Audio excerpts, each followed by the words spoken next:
બધાને જય જિનેન્દ્ર. અત્યારે આપણે જૈન રામાયણના માધ્યમે ચર્ચા કરી રહ્યા છે.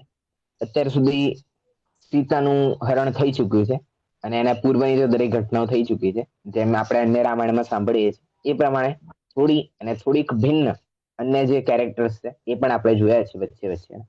હવે સીતાને લઈ ગયા છે અને રામ એમને શોધવા માટે હવે નીકળ્યા છે. ત્યાં હવે પાતાળ લંકામાં જવાનું એમને નક્કી કર્યું છે, કારણ કે એમના સાથે જે સહાય કરવા જે આવ્યો હતો એણે જે અ, રાણી એટલે કે રાવણની જે બેન હતી એના પતિને હરાવી નાખ્યા હતા અને એ પાતાળ લંકામાં રહેતા હતા. એટલે હવે એ પાતાળ લંકા જવાનું નક્કી કર્યું છે. હવે આગળની જે ચર્ચા છે એ આપણે વાંચીશું. સ્ક્રીન શેર એટલે સ્ક્રીન બધાની સામે આવે એને પૂરું મંગલાચરણ કરી નાખે.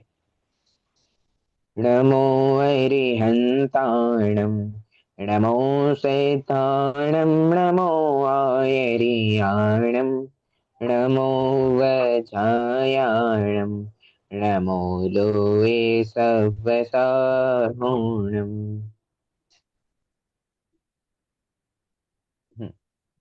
હવે દશાનને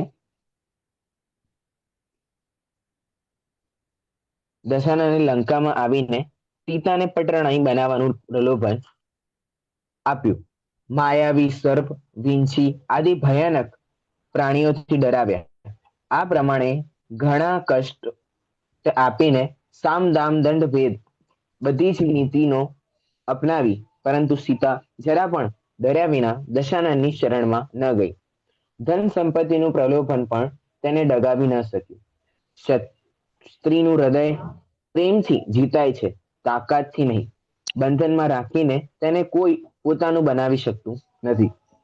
દશાનનના બંધનમાં પડેલી સીતાએ પ્રતિજ્ઞા કરી કે જ્યાં સુધી પતિના કુશળતાના સમાચાર તેને નહીં મળે ત્યાં સુધી મારા અન્ન જળનો ત્યાગ રહેશે. કારણ કે જ્યારે સીતાનું અપહરણ થયું ત્યારે રામ પણ લક્ષ્મણના કૃત્રિમ જે સિંહનાદ થયો હતો એના લીધે એ પણ યુદ્ધમાં ગયા હતા. એટલે અહીંયા એમણે પ્રતિજ્ઞા લીધી કે જ્યાં સુધી એમના કુશળતાના સમાચાર નહીં મળે કે જ્યાં એ સારા છે, એમની તબિયત બરાબર છે, સ્વસ્થ પ્રમાણે છે, એ જીતી ગયા છે, એવા ત્યાં સુધી હું અન્ન જળનો ત્યાગ કરે છે સીતા. જ્યારે પોતાના મહેલમાં દશાનન પાછા ફર્યા ત્યારે તેમને ખરદૂષણના મૃત્યુના સમાચાર મળી ગયા, કારણ કે લક્ષ્મણની મિત્રતા કરવા વાળા એક દેવ આવી ગયો હતો અને એણે ખરદૂષણને હરાવી નાખ્યો હતો. ખરદૂષણની એમાં મૃત્યુ થઈ ગઈ હતી અને આ લોકો હવે પાતાળ લંકા પહોંચી ગયા હતા.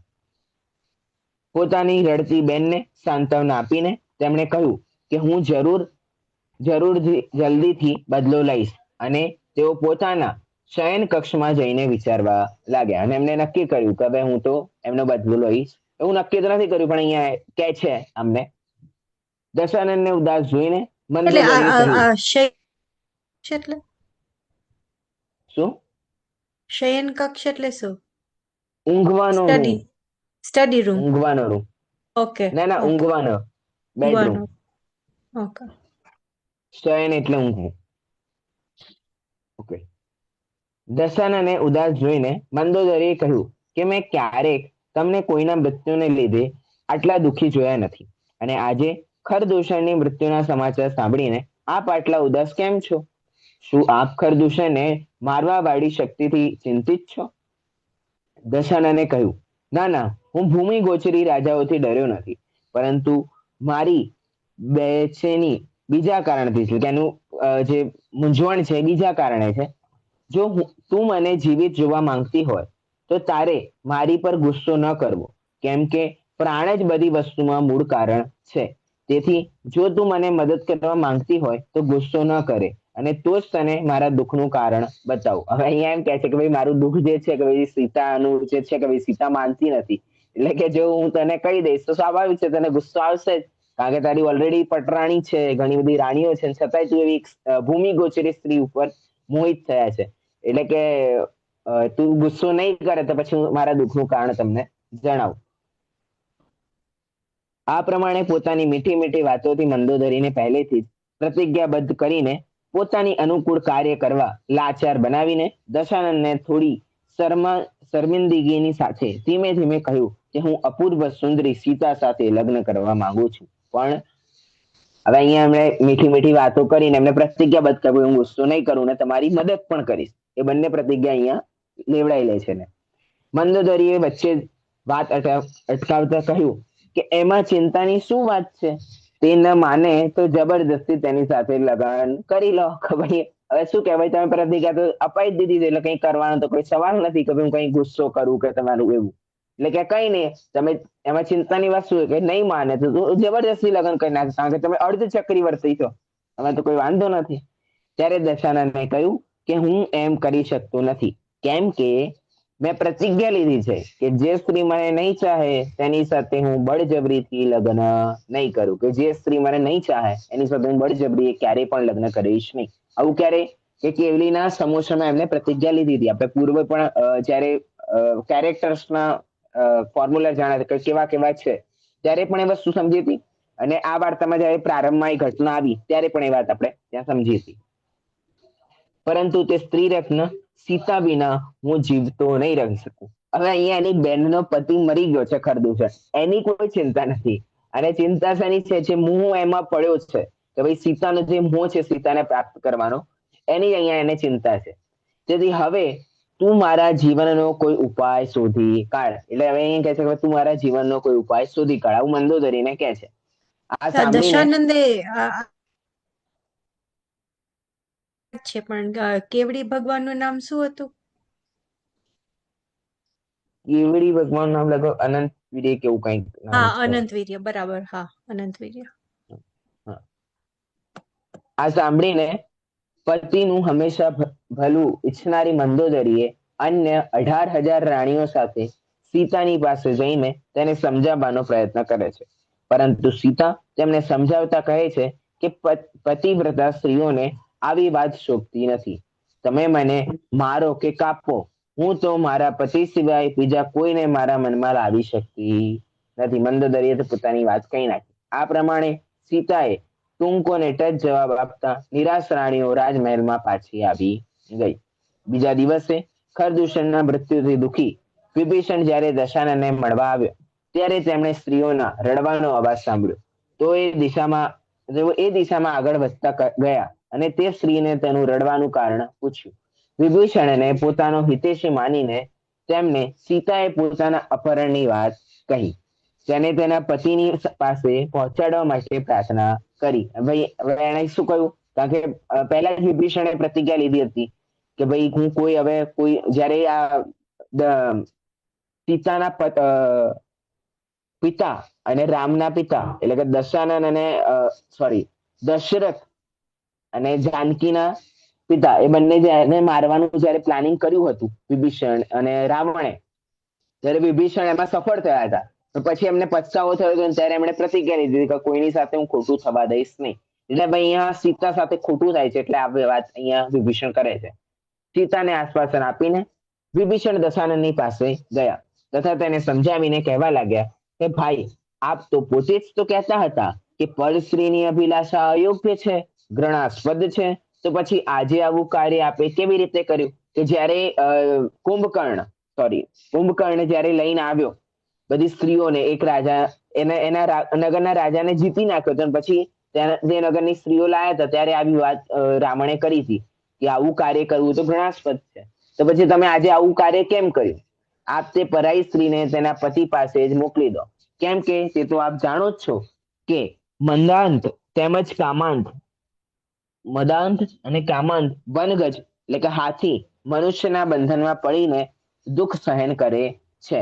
હરણ પણ રાગનો લોભમાં શિકારીના જાળમાં ફસાઈને દુઃખ સહન કરે છે. એટલે કે કામાંત, હાથીની ચર્ચા આવે છે કે હાથી કામાંત થઈ જાય છે હાથીની ઉપર, અને હાથીને એને ટ્રેન કરેલી હોય છે, તો એને એ દિશામાં લઈ જાય છે હાથીને કે જે દિશામાં એમને મોટો ગड्ढો બનાવી રાખ્યો છે, અને ત્યાં જાય છે અને ત્યાં હવે કામાંત છે હાથી, એટલે હાથીને એના પાછળ પણ હાથી તો સાઈડમાં જઈને નીકળે છે અને દોડતો દોડતો એની પાછળ જાય છે હાથી, અને ત્યાં એમાં ભરાઈ જાય છે. અને હવે હરણમાં પણ એવો છે કે હરણ પણ રાગના લોભમાં શિકારીના જાળમાં ફસાઈ જાય છે. હરણને પણ કંઈક એવી પ્રાપ્તિ થઈ જતી હશે અને એવો લોભ કઈ શિકારી લાવતો હશે અને જાળમાં ફસાઈ જાય છે, એવી અહીંયા વાત કરી છે. પરંતુ એમાં કોઈ આશ્ચર્ય નથી, કેમ કે તેમની આવી દશા તેમના અજ્ઞાનના લીધે થઈ છે. આવી દશા થઈ કે શેના કારણે? કે ભાઈ એમના અજ્ઞાનના કારણે. એમને અજ્ઞાન છે, વસ્તુનું જ્ઞાન નથી, બુદ્ધિહીનતાને લીધે થાય છે. પરંતુ આપ તો સમજદાર છો, બુદ્ધિશાળી છો, પછી શા માટે વાસનાને વશ થઈને આવું અયોગ્ય કાર્ય કરી રહ્યા છો? પરંતુ કામાન દશાનંદને કોઈ જ હોશ ન હતો. તેનો વિવેક નષ્ટ થઈ ચૂક્યો હતો. તેથી તેના બધા તર્ક પોતાની વાસનાની તૃપ્તિને જ પૂછતા હતા. તેણે વિભીષણને કહ્યું કે પૃથ્વી ઉપર જેટલી સુંદર વસ્તુઓ છે, હું તેનો સ્વામી છું. બધી વસ્તુઓ મારી છે, તો આ પર વસ્તુ કેવી રીતે થઈ ગઈ? કે ભાઈ હું તો અર્ધચક્રી છું, એટલે અહીંયા જેટલી પણ વસ્તુઓ છે એ બધાનો સ્વામી તો હું છું. પછી આ પર વસ્તુ કેવી રીતે થઈ ગઈ? ભાઈ દશાનંદની આ દશા જોઈને વિભીષણે બધા મંત્રીઓ સાથે સલાહ કરી. ત્યારે એક મંત્રીએ કહ્યું કે આપણે ખૂબ જ ઝડપથી લંકાને મહાભયાનક મશીનો દ્વારા અભેદ્ય બનાવી જોઈએ, જેથી કોઈને ખબર જ નહીં પડે કે સીતાનું હરણ કોણે કર્યું, કે ભાઈ આને એવી રીતે બનાવી નાખો કે કોઈ ભેદી શકે નહીં, તો કોઈને ખ્યાલ આવશે નહીં. સીતાના વિના રામ ચોક્કસ પ્રાણ છોડી દેશે. તેના વિયોગથી દુઃખી લક્ષ્મણ વિરાધિત આદિની તુચ્છ મદદથી આપણું કંઈ જ નહીં બગાડી શકે. એટલે ભાઈ લક્ષ્મણ તો કંઈ બગાડી નહીં શકે, પણ અહીંયા જે સીતા છે એ રામ નહીં મળે તો ચોક્કસ એના પ્રાણ છૂટી જશે, કારણ કે એમને તો પ્રતિજ્ઞા લીધી છે સીતાએ કે ભાઈ જ્યાં સુધી અન્ન જળ એટલે કે એમના સકુશળ આના સમાચાર નહીં મળે ત્યાં સુધી હું અન્ન જળ નહીં ગ્રહણ કરું. આ દુર્ગની બાહ્ય સુરક્ષાનો ભાર સુગ્રીવાદી વાનરવંશી રાજાઓને સોંપવો જોઈએ, જેથી તેઓ બહાર રહીને અંદરનો ભેદ જાણી ન શકે, તથા કાર્ય સોંપવાથી તેઓ એમ પણ સમજે કે સ્વામી અમારી પર પ્રસન્ન છે. આજકાલ તો સુગ્રીવ પણ દુઃખી છે, કેમ કે કોઈ વિદ્યાધર તેનું જ રૂપ બનાવીને તેના રાજ્યમાં બેઠો છે. તેથી તેનું દુઃખ તો માત્ર દશાનંદ દૂર કરી શકે છે. તેથી સુગ્રીવ વધારે શીઘ્રતાથી કિલ્લાની સુરક્ષા કરશે. ભાઈ એક તો ભાઈ ત્યાં સુગ્રીવને પ્રોબ્લેમ તો છે જ, અને એને દશાનંદની મદદ જોઈએ છે, એટલે દશાનંદનું કાર્ય તો નિશ્ચિત રૂપે સારું કરશે. આ પ્રમાણે નિર્ણય લઈને બધા મંત્રી પોતપોતાના ઘરે જતા રહ્યા, તથા વિભીષણે સુરક્ષાની યથાયોગ્ય વ્યવસ્થા કરી. 12મો દિવસ. રાજા સુગ્રીવ પોતાની પત્નીના વિરહથી દુઃખી તથા રાજ્યથી વંચિત થઈ જવાથી પોતાનું રાજ્ય તેમજ પત્ની બંનેને ફરીથી પ્રાપ્ત કરવા માટે ખરદૂષણની મદદ લેવા જઈ રહ્યા હતા. તે રસ્તામાં દંડક વનમાં તેમણે ઘણા મળદા જોયા. એટલે કે દંડક વનમાં ગયા ત્યારે ઘણા બધા મળદા એટલે કે મૃત્યુ પામેલાના શરીરો જોયા. કારણ પૂછતા ખબર પડી કે અહીં ખરદૂષણ અને લક્ષ્મણનું યુદ્ધ થયું હતું, જેમાં વિરાધિતની મદદથી લક્ષ્મણે ખરદૂષણને મારી નાખ્યો છે. લક્ષ્મણના મોટા ભાઈની પત્ની કોઈએ અપહરણ કરી લીધું છે, તેથી તેઓ પાતાળ લંકા રહીને શોધ કરી રહ્યા છે. ખરદૂષણની મૃત્યુના સમાચાર સાંભળીને સુગ્રીવ ખૂબ જ દુઃખી થયા, કેમ કે ખરદૂષણ સિવાય બીજું કોણ તેમનું દુઃખ દૂર કરવા માટે સમર્થ હોઈ શકે.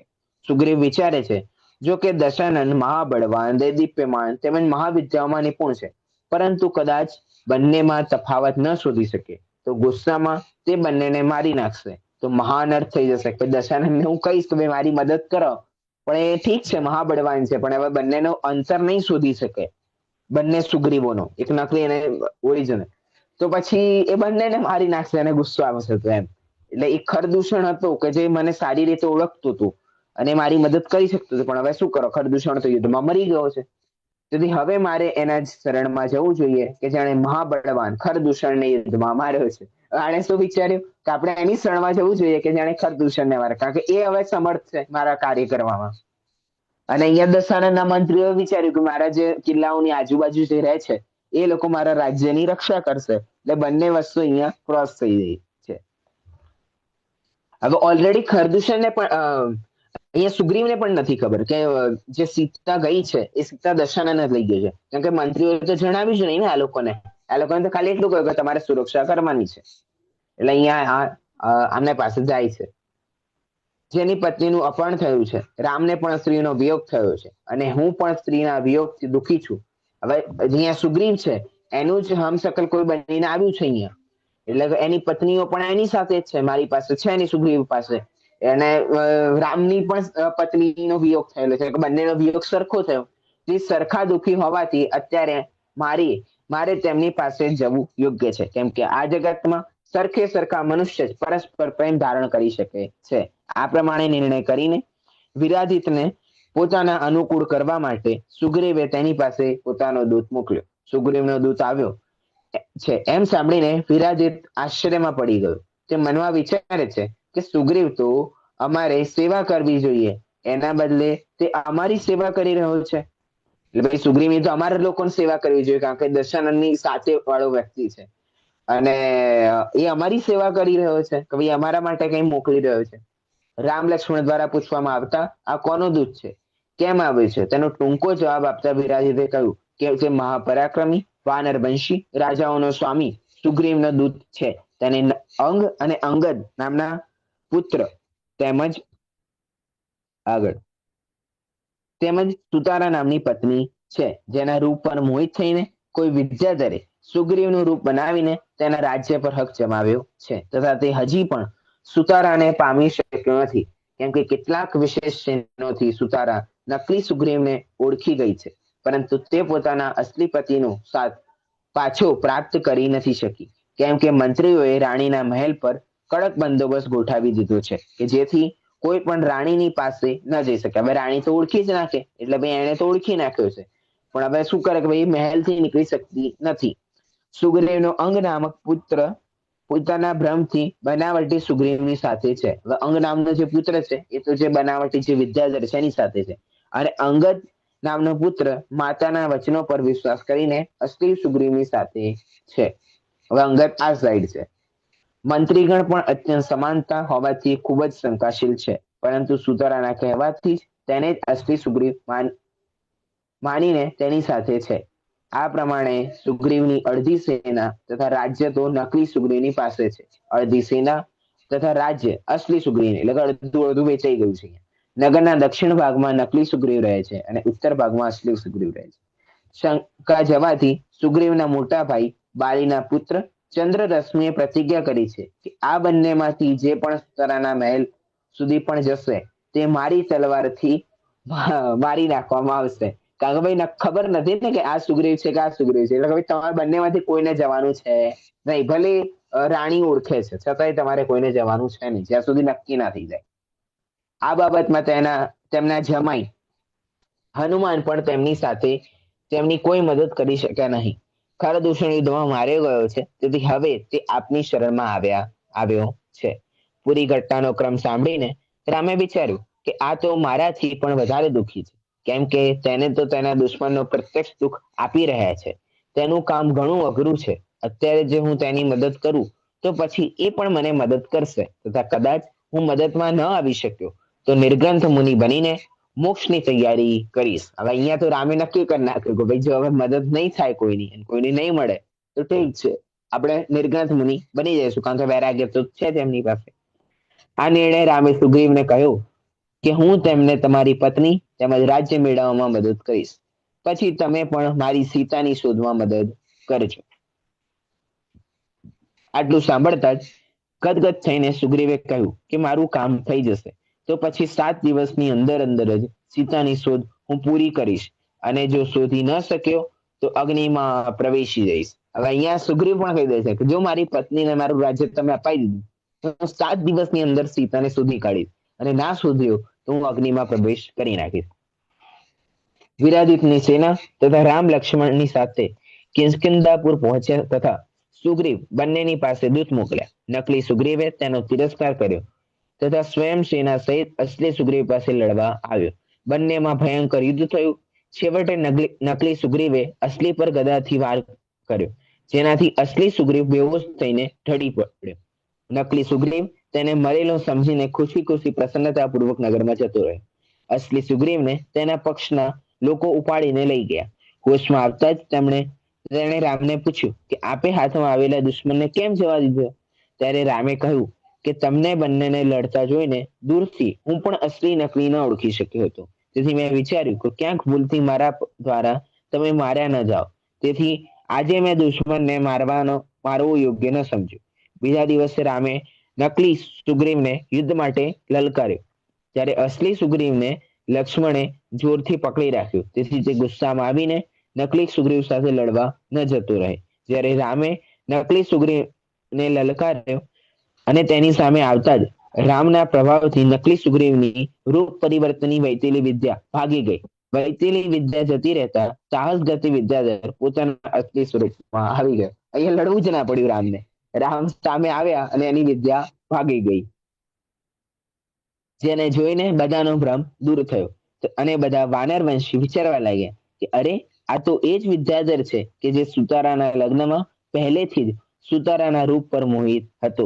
સુતારાના પિતા પાસે તેણે લગ્નનો પ્રસ્તાવ પણ મોકલ્યો હતો. હવે આપણે પહેલા ઘટના આવી ચૂકી છે. આ વાત સુતારાના પિતાને પણ કાંઈ વાંધો નહોતો, પરંતુ જ્યારે નિમિત્ત જ્ઞાનીએ તેમને અલ્પાયુ બતાવ્યા, કે જ્યારે કહ્યું હતું કે ભાઈ આ તો અલ્પાયુ છે એટલે આની સાથે લગ્ન ના કરાવો, ત્યારે એમણે એમની સાથે લગ્ન કર્યા હતા. તેના પિતાએ તેના લગ્ન સુગ્રીવ સાથે કરી દીધા. તે યોગ્ય જ છે, કેમ કે અલ્પાયુ પુરુષને કયા માતા પિતા પોતાની પુત્રી પરણાવે? પણ એ કોણ જાણતું હતું કે સુતારાને મેળવવા માટે પાગલ ભલેનો સાહસ ગતિ તેના લગ્ન પછી પણ આ પ્રકારની અયોગ્ય હરકત કરી શકી. તેથી કહ્યું છે કે કામાંધ વ્યક્તિ શું શું નથી કરી શકતો. એટલે કે જો કોઈ વ્યક્તિ કામાંધ થઈ જાય તો કંઈ પણ કરી શકે છે. સાહસ ગતિના અસલી રૂપ જોઈને બધી વાનરવંશી સેના ભેગી થઈ ગઈ અને રામે યુદ્ધમાં સાહસ ગતિને મારીને સુગ્રીવનું રાજ અને તેની પત્ની તેને પાછી અપાવીને પોતાનું વચન પૂરું કર્યું. સુગ્રીવે પોતાની 13 પુત્રીઓના લગ્ન રામ સાથે કર્યા. ભાઈ સુગ્રીવે પોતાની 13 પુત્રીઓ હતી જે એમના લગ્ન રામ સાથે કરાવી દીધા. આ પુત્રીઓએ રામનું મનોરંજન કરવા માટે ઘણા પ્રયત્નો કર્યા, પરંતુ સીતાના વિયોગથી આકુલિત ચિત્તવાળા રામને તેઓ પ્રસન્ન ન કરી શકે. તેમણે એક એક દિવસ માંડ માંડ પસાર કર્યો, પરંતુ સુગ્રીવ તરફથી સીતાની શોધના કાંઈ સમાચાર ન મળ્યા. રામ વિચારે છે કે સુગ્રીવ તો રાજ્ય અને પત્ની બંને પ્રાપ્ત થતા આનંદ પ્રમોદમાં મસ્ત થઈ ગયો લાગે છે, અને નથી તો પોતાની વચનની યાદ કે નથી અમારા દુઃખની યાદ. હવે સુગ્રીવને કઈ યાદ છે નહીં. સીતાની યાદમાં ભાઈને અત્યંત દુઃખી જોઈને લક્ષ્મણે ગુસ્સે થઈને સુગ્રીવના મહેલમાં જઈને કહ્યું કે તું તારું વચન ભૂલી ગયો લાગે છે. હવે હું તને પણ તારા દુશ્મન પાસે પહોંચાડું છું. ભાઈ અહીંયા લક્ષ્મણ શું કહે છે? ભાઈ, હવે તારો જે દુશ્મન જે ગયો છે ને ઉપર, હવે તને પણ હું તને ઉપર પહોંચાડું છું. આ સાંભળતા સુગ્રીવને પોતાના વચનની યાદ આવી તથા તેમણે લક્ષ્મણ પાસે માફી માંગી. તેમણે તરત જ પોતાના સૈનિકો તેમજ ગુપ્તચરોને ચારેય દિશામાં શોધવા માટે મોકલ્યા. ભામંડલને પણ આ સમાચાર આપ્યા તથા પોતે પણ આકાશ માર્ગે સીતાને શોધતા શોધતા જ્યારે મહેન્દ્ર પર્વત પહોંચ્યા, ત્યારે અત્યંત ભયભીત દયનીય અવસ્થામાં પડેલા રત્નજટીને જોયો. રત્નજટી વિચારવા લાગ્યો કે લંકાધિપતિ દશાનંદને ને જ મને મારવા આને મોકલ્યો લાગે છે. તેથી મરવાના ડરથી તે પોતાના છુપાવવાનો પ્રયત્ન કરવા લાગ્યો. સુગ્રીવે તેની પાસે જઈને અત્યંત તમારો કરુણાથી પૂછ્યું. તમારો કંઈક પાછળથી અવાજ આવે છે. પાછળથી અવાજ આવી.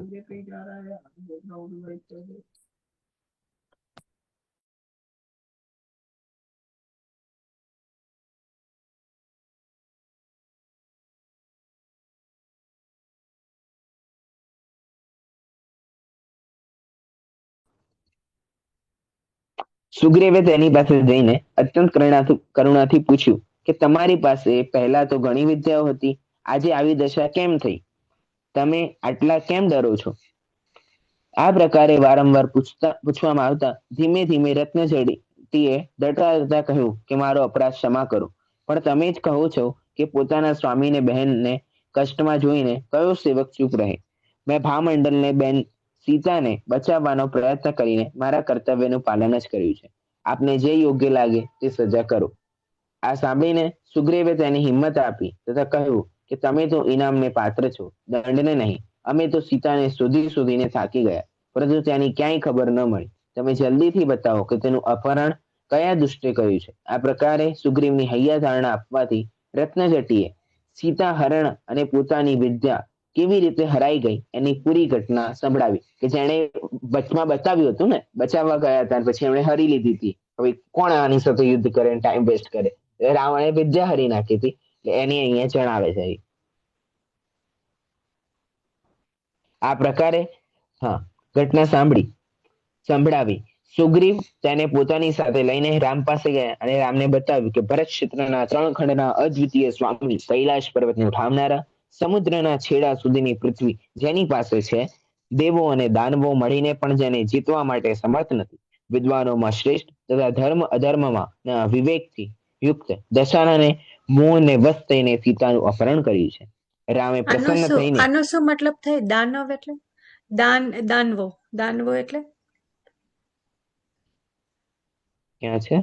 દેવો અહીં અને દાનવો મળીને પણ જેને, એટલે કે એક તો દેવો હોય અને એક દાનવો હોય. એટલે કહેવાનું એવું અહીંયા છે કે જેમ દેવ છે અને નરક ગતિના જીવો છે. Okay okay. એટલે એક સારા જીવો અને એક ખરાબ જીવો, એમ. જેમ મલેચ્છ ખંડના જીવો અને દેવો, એમ લઈ લઈએ આપણે અત્યારે. રામે પ્રસન્ન થઈને તેનું રાજ્ય તેને પાછું અપાવ્યું અને અન્ય વિદ્યાધરોને પૂછ્યું કે લંકા અહીંથી કેટલી દૂર છે. રામનો પ્રશ્ન સાંભળીને બધા વિદ્યાધર નીચું મોં કરીને મૌન બેસી ગયા. તેમણે જોયું કે રામ કહેવા લાગ્યા કે મને ખબર છે કે દશાનનના ડરથી ચૂપ છો. ત્યારે વિદ્યાધરોમાંથી એકે કહ્યું કે જેનું નામ સાંભળતા અમે ધ્રુજીએ છીએ તેની વાત કેવી રીતે કરીએ? ક્યાં અમે અલ્પ શક્તિધારી અને ક્યાં તે ત્રિખંડી લંકાધિપતિ?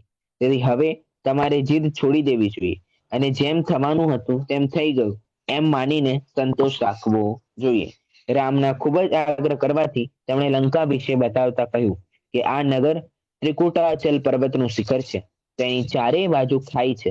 તે અત્યંત સુંદર સ્વર્ણમય નગરી છે. ત્યાંના ઘર વિમાન જેવા છે. જ્યાં લંકાધિપતિ પોતાના પરિવારજન સાથે રહે છે. તેને બે ભાઈ છે, વિભીષણ અને ભાનુકળ. વિભીષણ બુદ્ધિમાં દેવોને પણ જીતે તેવો છે, તો પછી મનુષ્યની તો વાત જ છોડ. તેને ઇન્દ્રજીત અને મેઘનાથ એમ બે મહાબલવાન પુત્ર છે. તેના છત્રને જોઈને બધાનો ગર્વ ખંડિત થઈ જાય છે. તેનું ચિત્ર દેખતા કે માત્ર નામ સાંભળતા દુશ્મન ભયભીત થઈ જાય છે. તો પછી તેની સાથે યુદ્ધ માટે તો કોણ વિચારે? તેથી એ વાત કરવી વ્યર્થ છે. માટે બીજી કોઈ વાત કરો. અહીં વિદ્યાધરોની કન્યાઓ સાથે લગ્ન કરીને સુખેથી રહો. ભાઈ અહીંયા રામને શું કહે છે કે તમે તો વિદ્યાધરોની કન્યાઓ સાથે લગ્ન કરીને અહીંયા સુખેથી રહો. આ સાંભળીને લક્ષ્મણે કહ્યું કે જ્યારે તે આટલો બળવાન હતો તો એક સ્ત્રીને ચોરીને કેમ લઈ ગયો? કે ભાઈ જો આટલો બળવાન હતો તે સ્ત્રીને ચોરીને કેમ લઈ ગયો? રામે કહ્યું આ વિશે વધુ કંઈ કહેવાથી શું? જ્યારે સીતાની ખબર મળી જ ગઈ છે તો તમે કહો છો કે તેને ભૂલી જાઓ, બીજી વાત કરો. અમને તો સીતા વિને ના કંઈ જ ન જોઈએ. સીતાને લાવવાનું જ એકમાત્ર અમારું લક્ષ્ય છે. તમે અમારી મદદ કરો અને જલ્દીથી સીતાને છોડાવો. જ્યારે રામ કોઈ પણ રીતે ન માને તો જાબુનદ મંત્રી બોલ્યા. એકવાર અનંતવીરે કેવડીને દશાનનને પોતાની મૃત્યુનું કારણ પૂછેલું. ત્યારે તેમણે બતાવ્યું હતું કે કોટી શિલાને ઉઠાવશે તેના દ્વારા જ તારું મૃત્યુ થશે. હા, ભાઈ જે કોટી શિલાને કોઈ જે ઉપાડશે એના માધ્યમથી એનું મૃત્યુ થશે, એવું અનંતવીરે કેવડીએ કહ્યું હતું, કે જેમની સામે એમણે પ્રતિજ્ઞા પણ લીધી હતી. કોટી શિલા પાસે પહોંચીને લક્ષ્મણ સહિત રાજાઓએ તે શિલાથી મુક્ત થયેલા સિદ્ધ જીવોનું સ્મરણ કરી નમસ્કાર કર્યો. પછી 3 પ્રદક્ષિણા કરી. ત્યારબાદ લક્ષ્મણે ઘૂંટણ સુધી કોટી શિલાને ઉઠાવી. આકાશમાં દેવોએ જય જયકાર કર્યો કે ભાઈ ઘૂંટણ સુધી એમણે શું કર્યું? કોટી શિલાને ઉપાડી દીધી. એ પછી બધાએ સમ્યક શિખર, કૈલાશ પર્વત આદિ બધા ક્ષેત્રોની વંદના કરી અને પછી કિંસ્કિંધકાપુર પાછા ફર્યા. કિંસ્કિંધકાપુર પાછા ફરીને રાજાઓ તથા મંત્રીઓમાં જાત જાતની વાત થવા લાગી. એક જ મિનિટ. એ પછી બધાય સમ્મેત શિખર, કૈલાશ પર્વતો. સમ્મેત શિખર તો ઈસ્ટ ઇન્ડિયામાં આવ્યું, કૈલાશ પર્વત તો નોર્થ ઇન્ડિયામાં આવ્યું. તો આ લોકો તો લંકામાં છે, તો કેવી રીતે ગયા આ લોકો લંકામાં નથી. અને બીજી વસ્તુ, ગમે ત્યાં હોય, આ લોકો વિદ્યાધરોની સાથે છે ને, આજુબાજુ બરાબર. વિદ્યાધરો છે, તો વિદ્યાધરો પોતાની વિદ્યાધરોથી લઈ જઈ શકે છે ને. હવે ભાઈ યસ. કુંદ આચાર્ય અહીંયા હતા અને વિદેશ ક્ષેત્ર સુધી પહોંચી ગયા, તો ભાઈ કઈ રીતે પહોંચી જાય? ભાઈ ઠીક છે ને, કંઈક એની સાથે આપણે રાખીએ છીએ ઓપ્શન. કિંસ્કિંધકાપુર પાછા ફરીને રાજાઓ તથા મંત્રીઓમાં જાત જાતની ચર્ચા થવા લાગી. કોટી શિલા ઉઠાવવાથી ઘણા બધા રાજા રામની મદદ કરવા તૈયાર થઈ ગયા, કેમ કે તેમને વિશ્વાસ થઈ ગયો કે ચોક્કસ હવે દશાનન લક્ષ્મણના હાથે મરશે. પરંતુ કેટલાક રાજાઓ શંકામાં હતા, કેમ કે દશાનનની શક્તિનો તેમને અંદાજ હતો. તેણે પણ કૈલાશ પર્વત ઉઠાવેલો. ભરત ક્ષેત્રના 3 ખંડના તેનું અવિચ્છિન્ન શાસન છે. ત્યારે રામ લક્ષ્મણ તો ઘર છોડીને આવેલા વનવાસી છે. તેથી અદ્ભુત કાર્ય કરવા વાળા દશાનનથી યુદ્ધ કરવા માટે તેઓ તૈયાર ન હતા. રામમાં વિશ્વાસ રાખનારા રાજા પણ યુદ્ધ ઈચ્છતા ન હતા. તેથી ઘણી વિચારણા કર્યા પછી તેમણે મધ્ય માર્ગ કાઢ્યો. આપણને યુદ્ધથી શું પ્રયોજન? સીતાને જ પાછી બોલાવી લઈએ. આ પ્રમાણે નક્કી કરીને તેઓ બધા રામની આજ્ઞા લેવા જ્યારે રામ પાસે પહોંચ્યા તો ક્રોધિત રામે બોલ્યા, હવે તમે કોની રાહ જુઓ છો? પ્રમાદ છોડીને ત્રિકુટાચલ પર જવાની તૈયારી કેમ કરતા નથી? ત્યાં સીતા મારા વિના દુઃખી જ હશે. આ સાંભળીને નીતિપૂર્ણ વૃદ્ધ મંત્રી બોલ્યા, હે રાજન, આપ સીતાને મેળવવા માંગો છો કે રાક્ષસો સાથે યુદ્ધ? જો યુદ્ધ ઈચ્છો છો તો જીત ખૂબ જ મુશ્કેલીથી થશે, કેમ કે રાક્ષસો અને આપનું યુદ્ધ સરખે સરખાનું યુદ્ધ નથી. દશાનંદ ભરત ક્ષેત્રના 3 ખંડોનો શત્રુ વિનાનો અદ્વિતીય સમ્રાટ છે. કાત્કી ખંડ નામનો બીજો દ્વીપ પણ તેનાથી ડરે છે. તેઓ જ્યોતિષી દેવોને પણ વિદ્યાધરોના અદ્વિતીય સ્વામી દશાનંદને આપ કેવી રીતે જીતશો? તેથી તેમની સાથે યુદ્ધનો વિચાર માંડી વળીને શાંતિનો પ્રયત્ન કરવો જોઈએ. એવું પણ શક્ય છે કે દશાનંદ પોતે ન્યાય નીતિના જાણકાર છે. તેના ભાઈ વિભીષણ પણ આવા દુષ્ટતા ભર્યા કાર્યથી દૂર રહે છે. અણુવ્રતોનું દ્રઢતાથી પાલન કરે છે. તે એને સમજાવશે તો ઉદારતાથી અથવા અપયશના ભયથી અથવા લોકલાજના ભયથી પણ દશાનંદ સીતાને છોડી મોકલી દે. તેથી જલ્દીથી એવા કોઈ વ્યક્તિને આ કાર્ય માટે પસંદ કરવામાં આવે કે જે નીતિપૂર્ણ, બોલવામાં હોશિયાર અને દશાનંદને પ્રસન્ન કરવા વાળું હોય. આ પ્રમાણેની વાત અહીંયા થાય છે. આ પ્રસ્તાવ સાંભળીને મહોદધી નામના વિદ્યાધરે રાજાએ કહ્યું કે શું તમે એ નથી સાંભળ્યું કે લંકા ઘણી રીતે ભયંકર મશીનો દ્વારા સામાન્ય પ્રજા માટે તો અગમ્ય બનાવી દેવાય છે. લંકામાં પ્રવેશની વાત તો દૂર, તેને દૂરથી જોવાનું પણ મુશ્કેલ છે. ચારે બાજુથી ખાઈથી યુક્ત તે લંકામાં પ્રવેશીને ઝડપથી પાછા ફરે એવો વિદ્યાધર અત્યારે અહીં કોઈ નથી. પરંતુ રાજા સુગ્રીવનો જમાઈ તથા રાજા પવનજયનો પુત્ર હનુમાન છે, ત્યાં ચોક્કસ જઈ શકે છે. મહાબળવાન તે પવન પુત્રને દશાનંદ સાથે મૈત્રી ભર્યો સંબંધ પણ છે. તેથી દશાનંદ તેમની વાત નહીં ટાળે. તેથી તેમને જ દૂત બનાવીને મોકલવો યોગ્ય છે. આ પછી શ્રી ભૂત નામનો દૂત હનુમાનજીને બોલાવવા માટે આકાશ માર્ગે હનુમાનની પાસે ગયા.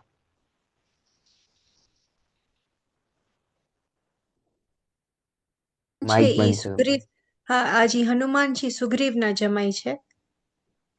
હા, આપણે પહેલા જયારે સુગ્રીવની ચર્ચા હા, કરી હતી ત્યારે વાત આવી હતી ને કે ભાઈ એટલે હનુમાન આમની મદદ. સુગ્રીવ જયારે યુદ્ધમાં શંકામાં પડે છે ત્યારે દશાનંદની જોડે મદદ માંગવા જાય છે. તો દશાનંદ હનુમાનને કહે છે, કારણ કે હનુમાન ને દશાનંદ એમના યુદ્ધમાં સાથે રહે છે ઘણી વખત. એટલે ત્યાં હનુમાન એમની મદદ કરવા આવે છે દશાનંદની, અને હનુમાનની સાથે રહીને દશાનંદ સામે વાળાને હરાવે છે. ત્યારે સુગ્રીવ એની છોકરીને આની સાથે પરણાવે છે, હનુમાનની સાથે. પણ હજી રાવણની નીસ પણ હનુમાનની સાથે લગ્ન થયા છે ને? હનુમાનની હનુમાનની દીકરી, સોરી, રાવણની બહેનની દીકરી સાથે પણ થયા છે ને લગ્ન? પણ ઘણા બધા લગ્ન થયા છે ને. હા હા હા હા હા, ઈ તો ઓફકોર્સ, કારણ કે તો કામ 8,000 લગ્ન. હા, હા,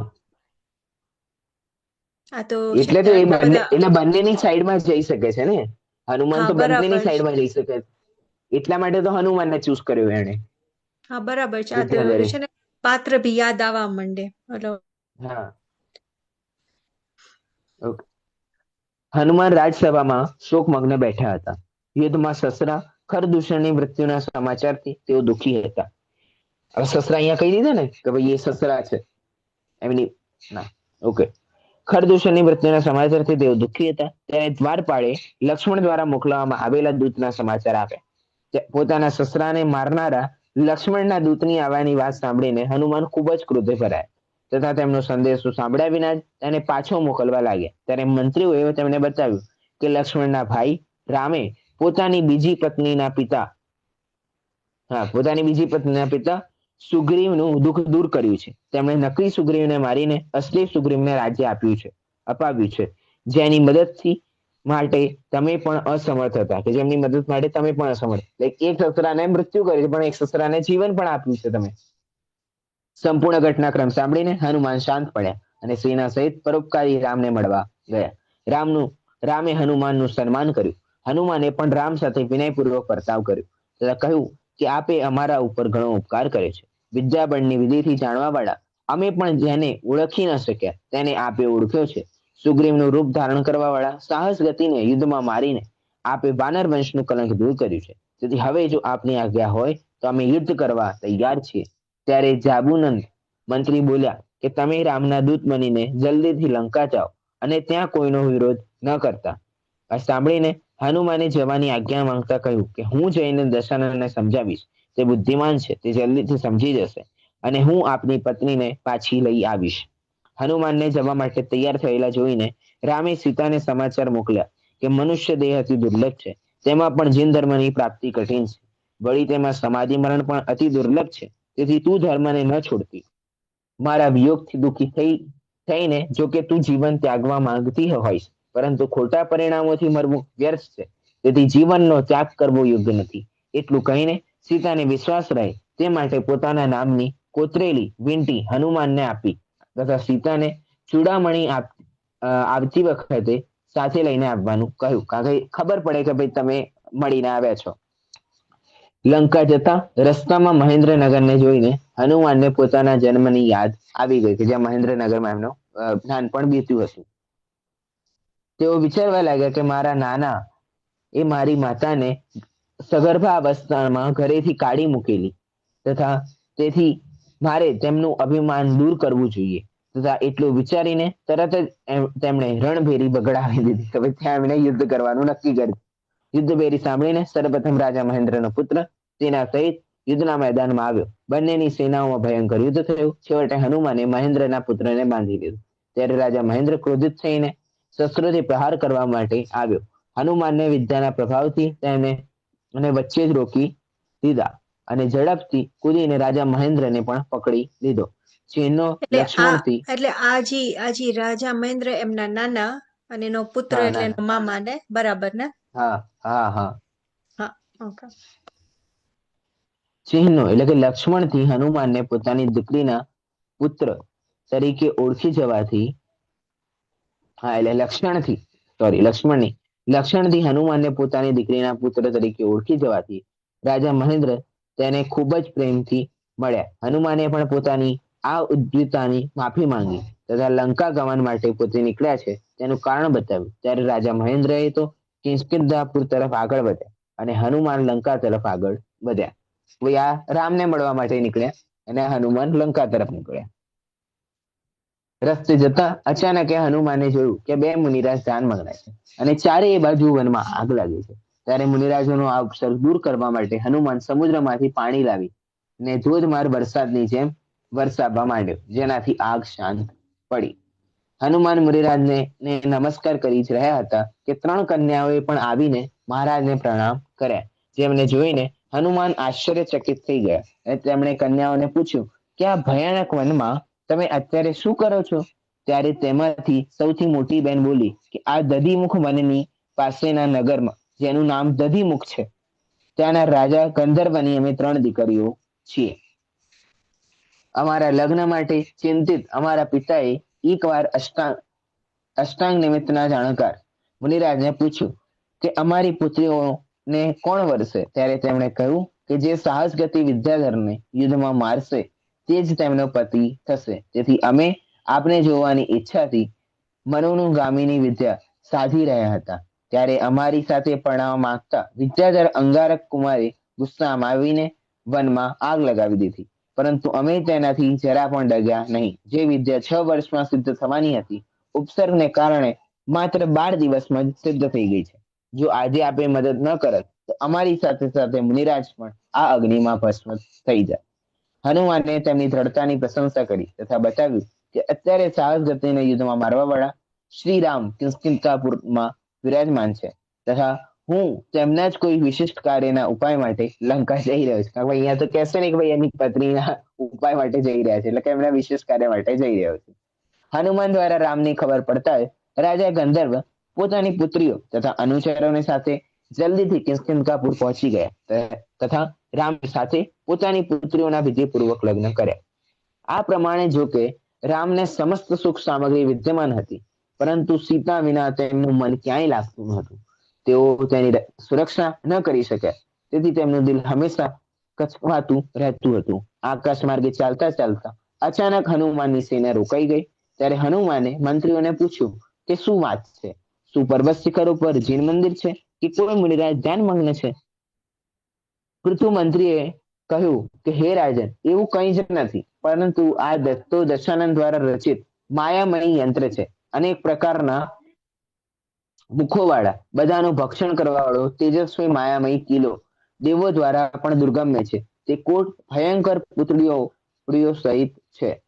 તેમાં પણ ફણ ફેલાયેલા સર્પ ફૂફડા મારી રહ્યા છે. સળગતા અંગારાઓ સહિત આ કિલ્લા પાસે જે મનુષ્ય જાય છે તે ક્યારેક જીવતો પાછો નથી આવતો. તેને જોઈને હનુમાન મનમાં વિચારે છે કે હવે દશાનંદમાં પહેલા જેવી સરળતા રહી નથી. હવે મારે પોતાની વિદ્યાના બળથી જ તેમાં પ્રવેશ કરવો પડશે. તે પછી હનુમાને પોતાની સેનાને સ્તંભીની વિદ્યાથી આકાશમાં જ ઊભી કરી દીધી. પોતે પોતાની વિદ્યાના બળથી વિદ્યામય બખ્તર પહેરીને હાથમાં ગદા લઈને તે માયામય યંત્ર એટલે મશીન તરફ આગળ વધ્યા. કોટની નજીક પહોંચીને તેની પર હનુમાને ગદાથી પ્રહાર કર્યો અને ભયંકર અવાજ સાથે કિલ્લો તૂટી ગયો. કિલ્લો તૂટવાનો અવાજ સાંભળીને કોટનો રક્ષક વજ્રમુખ સેના સહિત આવ્યો અને હનુમાન સાથે યુદ્ધ કરવા લાગ્યો. પરંતુ થોડી જ એક વારમાં મિનિટ. આ લાઈક માયાવી યંત્ર યંત્ર શું? એટલે માયાવી યંત્રનો શું મતલબ થાય? લખી દે સાઈડમાં મશીન. એટલે મશીન એટલે શું? એટલે આપણું મશીન હોય એવું એમ? એટલે એક તરહનું કિલ્લો એવો બનાવ્યો છે કે જ્યાં કોઈ પ્રવેશ કરે તો ઓટોમેટિક બધું બહાર નીકળી આવે ને યુદ્ધ માટે જેવી સ્થિતિ થઈ જાય ત્યાં. Okay okay fine.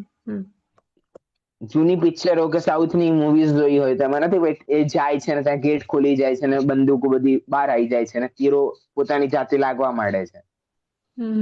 ઓકે હા, બાહુબલી. હા, બાહુબલીમાં એવું. ઠીક છે, ઓકે. કોટનો રક્ષક વજ્રમુખ સેના સહિત આવ્યો અને હનુમાન સાથે યુદ્ધ કરવા લાગ્યો. પરંતુ થોડી જ વારમાં હનુમાને તેને મારી નાખ્યો. ત્યારે તેની દીકરી ગુસ્સે થઈને હનુમાન પર બાણ આદિ શસ્ત્રો દ્વારા આક્રમણ કરવા લાગી. જેને હનુમાને પોતાના બાણથી વચ્ચે જ રોકી દીધા.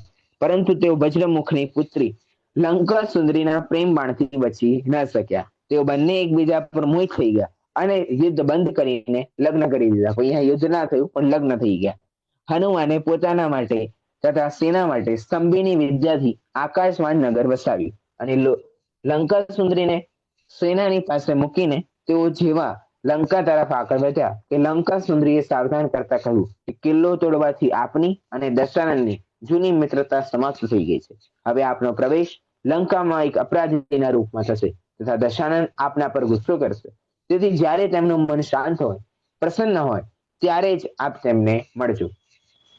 જવાબ આપતા હનુમાન બોલ્યા કે હે વિદુષી, તું જેમ કહે છે તેમ જ હું કરીશ. હું દશાનંદનો અભિપ્રાય જાણવા માંગુ છું.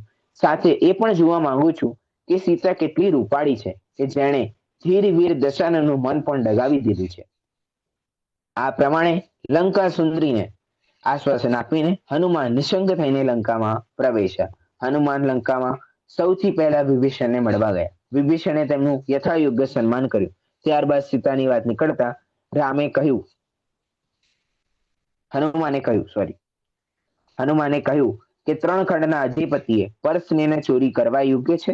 રાજા તો બધી મર્યાદાઓનો મૂળ સ્ત્રોત છે. જો રાજા જ અનાચારી હોય તો પ્રજા પણ અનાચાર કરે જ. તો પછી બંને રાજા અને પ્રજામાં નિંદનીય કીર્તિનો નષ્ટ કરવા વાળા આ નિંદનીય કાર્યથી આપ પોતાના ભાઈને કેમ નથી રોકતા? આ સાંભળીને વિભીષણ બોલ્યા કે મેં મારા ભાઈને ઘણી વાર સમજાવ્યું, પરંતુ તેઓ આ બાબતમાં કોઈની વાત જરા પણ સાંભળી રહ્યા નથી. મારી સાથે પણ તેમણે વાત જ કરવાનું છોડી દીધું છે. તેમ છતાં આપના કહેવાથી હું એક વાર ફરીથી પ્રયત્ન કરીશ. વિભીષણથી સીતાનું ઠેકાણું પૂછીને હનુમાન સીતાને મળવા માટે પ્રમદ નામના ઉદ્યાનમાં ગયા. એકદમ સીતાની સામે જવું યોગ્ય નથી, એથી તેઓ તેને છુપાઈને જોવા લાગ્યા.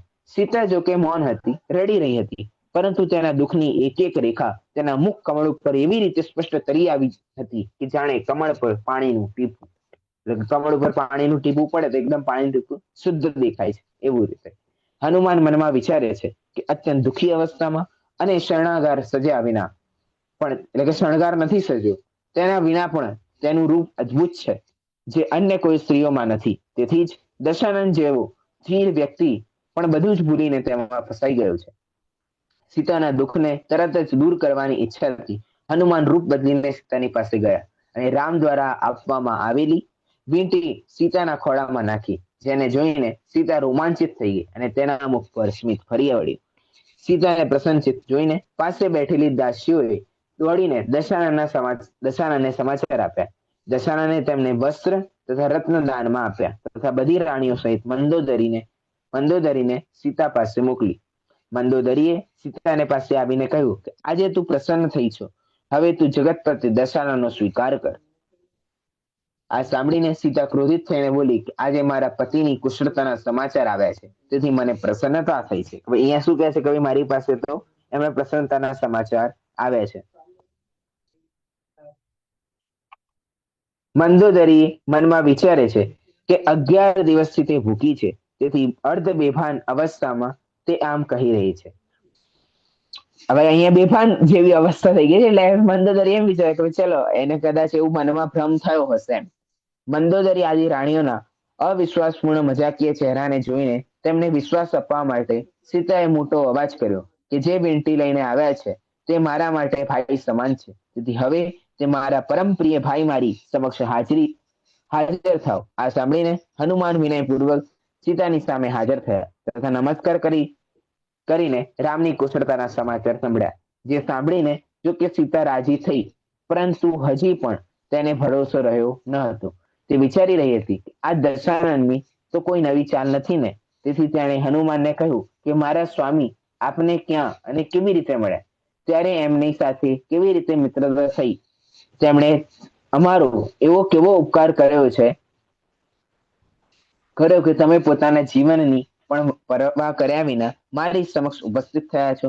લક્ષ્મણ તો કુશળ છે ને, ક્યાંય એવું તો નથી કે લક્ષ્મણ મરાતા મારા સ્વામીએ પણ પ્રાણ ત્યજી દીધા હોય, અથવા ક્યાંક તેઓ વિરક્ત થઈને સકલ પરિગ્રહનો ત્યાગ કરીને વનમાં તો ચાલી નીકળ્યા નથી ને, અથવા મારા વિયોગથી શરીર દુર્બળ બની ગયું હોય અને વીંટી નીકળીને પડી ગઈ હોય, જેને તમે મારી પાસે લઈ આવ્યા હોય, એવું તો નથી બન્યું. એટલે બધી પ્રશ્નો એમ મૂકી નાખે છે. આ પ્રશ્નો સાંભળીને સીતાના શંકાશીલ મનને વિશ્વાસ આપતા હનુમાને સૂર્યહાસ ખડકની પ્રાપ્તિથી માંડીને બધી જ ઘટના સમજાવી તથા કહ્યું કે જ્યારે આપના પતિ રામ સિંહના સામે લક્ષ્મણ પાસે ગયા ત્યારે લક્ષ્મણે તરત જ તેને પાછા મોકલી દીધા હતા તથા વિરાદિતની મદદથી ખરદૂષણની યુદ્ધમાં મારીને પાતાળ લંકા જતા રહ્યા હતા અને ત્યાંથી તમારી શોધ કરવા લાગ્યા હતા. ત્યારે તમારા પતિ પાસે મારા સસરા મદદ માટે ગયા, કેમ કે કોઈ વિદ્યાર્થી તેમનું રૂપ બનાવીને તેમના રાજ્ય પર કબજો જમાવી લીધો હતો. આપના પતિ શ્રી રામે તે સાહસ ગતિને મારીને મારા સસરાના કુળની કલંકિત થતું બચાવી છે. આ ઉપકારથી અમે બધા આપના પતિની મદદ માટે કટિબદ્ધ છીએ, તેથી હું તેમને પ્રેમથી છોડાવવા માટે આવ્યો છું. લંકાધિપતિ દયાળુ છે, વિનયી છે, ધીર છે, કોમલ હૃદયના છે, સત્યવ્રતનું પાલન કરવા વાળા છે, તેથી ચોક્કસ જ મારું કહેવાનું માનશે, તમને છોડી દેશે. આ બધું સાંભળીને શાંત પડેલી સીતાએ પૂછ્યું કે આવા ધૈર્યવાળા, રૂપવાળા, વિનયવાન તથા પરાક્રમ સહિત તમારા સિવાય અન્ય કેટલા વીર મારા સ્વામીની સાથે છે, એટલે કે તમારા જેવા કેટલા વીરો મારા સ્વામીની જોડે છે. હનુમાન કંઈ બોલે તે પહેલા મંદોદરીએ કહ્યું કે તું આને ઓળખતી નથી, એ તો પૂરા ભરત ક્ષેત્રમાં એના જેવું અન્ય કોઈ નથી. કે ભાઈ અહીંયા મંદોદરી કહે છે, કારણ કે મંદોદરી તો હનુમાનને ઓળખે છે, એટલે કહે છે કે તું હજુ જાણતી નથી, આના સિવાય બીજો કોઈ ભરત ક્ષેત્રમાં છે નહીં. તે લંકાધિપતિનો ભાણેજ એટલે કે જમાઈ છે. યુદ્ધમાં ઘણી વાર તેણે તેમની મદદ કરી છે, પરંતુ ઘણું આશ્ચર્ય છે કે આજે તે પોતાના સસરા ખરદૂષણના હત્યારા ભૂમિગોચરીને દૂત બનીને કેમ આવ્યો છે. પ્રત્યુત્તર આપતા હનુમાને કહ્યું કે તમે પણ રાજા મયની પુત્રી અને દશાનંદની પટરાણી થઈને અહીં દૂતી બનીને આવ્યા છો તથા આવા નિંદનીય કાર્યમાં પતિની મદદ કરી રહ્યા છો. અહીંયા પણ એ કહે છે કે તમે રાજા મયની પુત્રી છો અને દશાનંદની પટરાણી છો અને તમે દૂતી થઈને આવ્યા છો, તમે દૂતના રૂપે આવ્યા છો, તમારે ક્યાં આવવાની આવશ્યકતા હતી એમ. આ સાંભળીને ગુસ્સે થઈને મંદોદરીએ કહ્યું કે જો મારા પતિને ખબર પડશે કે તું રામનો સેવક બનીને આવ્યો છે, તો એ તારી સાથે એવો વ્યવહાર કરશે કે જે કોઈની સાથે નથી કર્યો. સુગ્રીવાદીની મોત તો નજીક આવી ગઈ છે, તેથી જ તેઓ ભૂમિ ગોચરીઓના સેવક બની ગયા છે. પોતાના પતિની નિંદા સહન કરવામાં અસમર્થ સીતા બોલી કે મંદોદરી, તું ઓછી બુદ્ધિવાળી છો. મારા સ્વામી તો અદ્ભુત પરાક્રમના ધની છે. તેઓ થોડા જ દિવસમાં સમુદ્ર તરીને અહીં આવશે, અને થોડા જ દિવસોમાં તું તારા પતિનું મરેલું મુખ જોઈશ. સીતા દ્વારા કહેવાયેલા આવા અપશબ્દ સાંભળીને સીતાને મારવા અન્ય રાણીઓ ગુસ્સો થઈને દોડી. હનુમાને સીતાનો બચાવ કર્યો. ત્યારે બધી ઉપર હેલો, અવાજ આવે છે?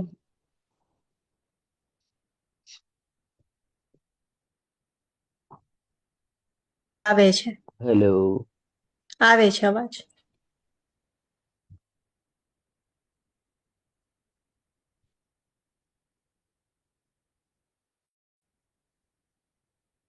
તમારો અવાજ આવે છે.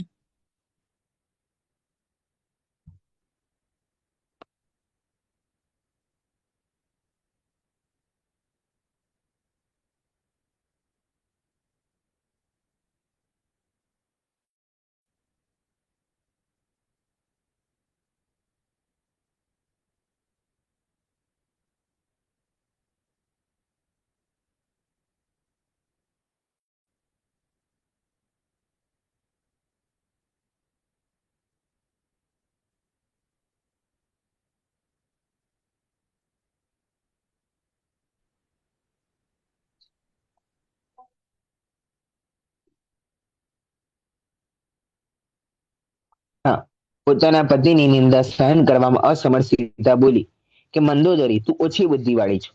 મારા સ્વામી તો અદ્ભુત પરાક્રમના ધની છે. તેઓ થોડા જ દિવસોમાં સમુદ્ર તરીને અહીં આવશે, અને થોડા જ દિવસોમાં તું તારા પતિનું મુખ જોઈશ, મરેલું મુખ જોઈશ. સીતા દ્વારા કહેવાયેલા આવા અપશબ્દ સાંભળીને સીતાને મારવા અન્ય રાણીઓ ગુસ્સે થઈને દોડી. હનુમાને સીતાનો બચાવ કર્યો. ત્યારે બધી રાણીઓએ પોતાના પતિ દશાનંદ પાસે ગઈ. હનુમાને સીતાને જમી લેવા કહ્યું. પ્રતિજ્ઞા પૂરી થતા સીતાએ ભોજન ગ્રહણ કર્યું. કારણ કે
હેલો,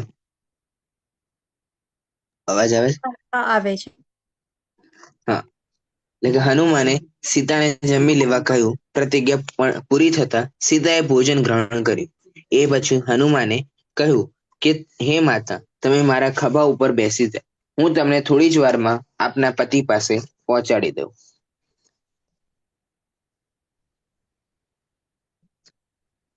સીતાએ કહ્યું કે પતિની આજ્ઞા વિના મારે ક્યાંય જવું યોગ્ય નથી. જો તે પૂછે છે કે તું મારા બોલ્યા વિના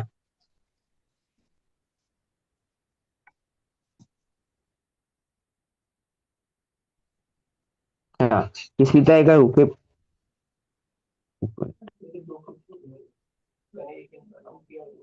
હમ સીતાએ કહ્યું કે પતિની આજ્ઞા વિના મારે ક્યાંય જવું યોગ્ય નથી. જો તે પૂછે છે કે તું મારા બોલ્યા વિના કેમ આવી, ત્યારે હું શું જવાબ આપીશ? હવે તમે જાઓ અને તેમને મારી કુશળતાના સમાચાર આપજો. પ્રમાણ સ્વરૂપ મારો આ ચૂડામણી તેમને આપી દેજો. ભાઈ હવે કહે છે કે ભાઈ એમને તો કંઈ કહ્યું નથી કે હવે મારી પાસે આવી જાઓ, એવી કોઈ આજ્ઞા આપી નથી, એટલે હું શું જવાબ આપીશ એમ. હનુમાન ભૂમિ ગોચરીનો દૂત બનીને આવ્યો છે, તથા તેણે મંદોદરી આદિનું અપમાન પણ કર્યું છે. એ સાંભળી આપણી દશાનને પોતાના સિપાહીઓને હનુમાનને મારી નાખવાનો હુકમ આપ્યો. સિપાહીઓએ હનુમાન પર આક્રમણ કર્યું. તે વખતે હનુમાન શસ્ત્ર રહિત હતા, તેથી તેઓ પોતાની સુરક્ષા માટે ઝાડ ઉખાડીને યુદ્ધ કરવા લાગ્યા. ત્યારે શસ્ત્ર તો કોઈ પણ હતું નહીં હનુમાન પાસે, ઝાડ ઉખાડીને યુદ્ધ કરવા લાગ્યા, જેનાથી મહેલ તૂટી પડ્યા. એનાથી મહેલ તૂટી પડ્યો આખો. હજારો યોદ્ધા માર્યા ગયા. આ બધું જોઈને મેઘવાહન અને ઇન્દ્રજીત સેના સહિત આવી નાખ્યા. ભાઈ વિભીષણના જે પુત્રો હતા એ હવે યુદ્ધ માટે આવી જાય છે. ઘણા સમય સુધી વિભીષણના પુત્ર નહીં, રાવણના પુત્ર. હા સોરી, રાવણના પુત્ર મેઘવાહન અને ઇન્દ્રજીત સેના સહિત આવ્યા જાય છે. ઘણા સમય સુધી યુદ્ધ ચાલ્યા પછી ઇન્દ્રજીતે હનુમાનને નાગપાશમાં પકડી લીધા અને પિતા દશાનન પાસે તેમને લઈ ગયા.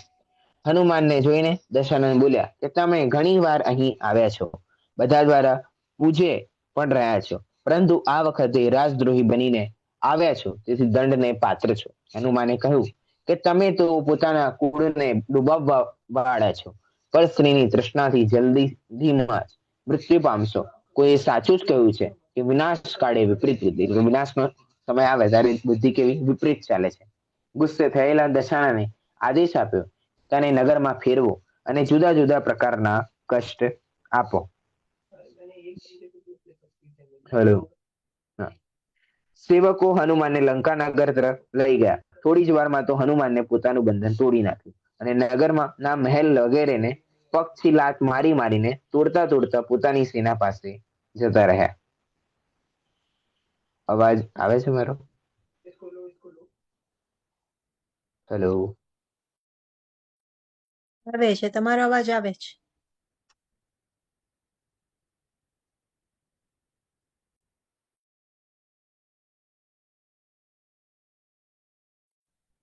તમારો અવાજ આવે છે.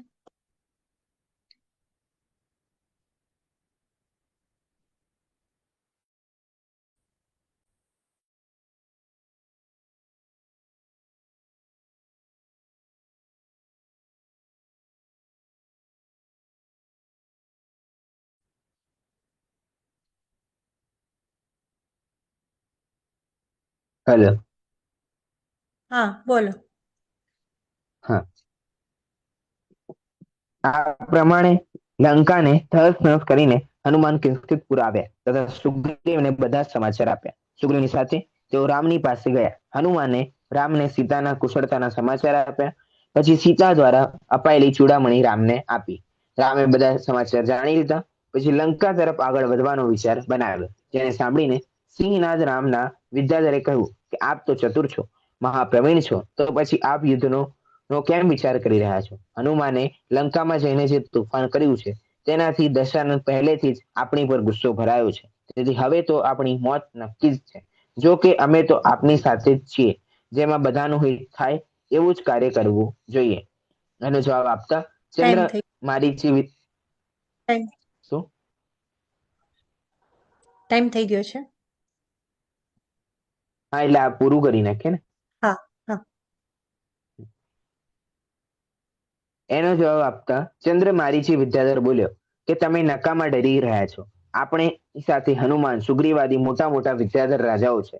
ન્યાય નીતિ આપણા પક્ષમાં છે, તેથી આપણે અનીતિ અન્યાયનો વિરોધ કરવો જ જોઈએ. એ પછી રામ લક્ષ્મણ બધા જ વિદ્યાધર રાજાઓની સાથે આકાશ માર્ગે લંકા તરફ ચાલી નીકળ્યા તથા લંકાનું હંસપુર નામના નગરમાં પડાવ નાખીને ભામંડળના આવવાની રાહ જોવા લાગે છે. ભામંડળ સીતાનો ભાઈ.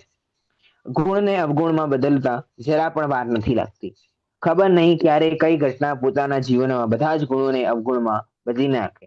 જેવી રીતે એક માછલી આખા તળાવનું પાણી ગંદુ કરી નાખે છે, તેવી જ રીતે એક અવગુણ બધા ગુણો પર પાણી ફેરવી દે છે. પરસ્ત્રી સાથે લગ્નની ઈચ્છા જ દશાનંદને એક એવો અવગુણ હતો કે જેનાથી તેના સમસ્ત ગુણો પર પાણી ફરી વળ્યું. દશાનંદના દયાદી ગુણોમાં અનુરક્ત સુગ્રીવાદીની શ્રદ્ધા હવે દશાનંદમાં પણ રહી ન હતી. તેઓ અનિતિનો સાથ આપવા માટે તૈયાર ન હતા. તેથી તેઓ બધા રામને પોતાની પત્ની પાછી મેળવવા દશાનંદની વિરુદ્ધ રામને સાથ આપવા માટે તૈયાર થઈ ગયા. આ પ્રમાણે અહીંયા લંકાની પાસે પહોંચી ગયા છે રામ અને તેની સેના. આગળની જે ચર્ચા છે આપણે આગળની ક્લાસમાં લઈશું. જીનો સુધી निज निधि निज में बताई, यह अनंत उपकार है उसके लिए जिन वाणी माँ को वंदना शत बार हो, वंदना शत बार।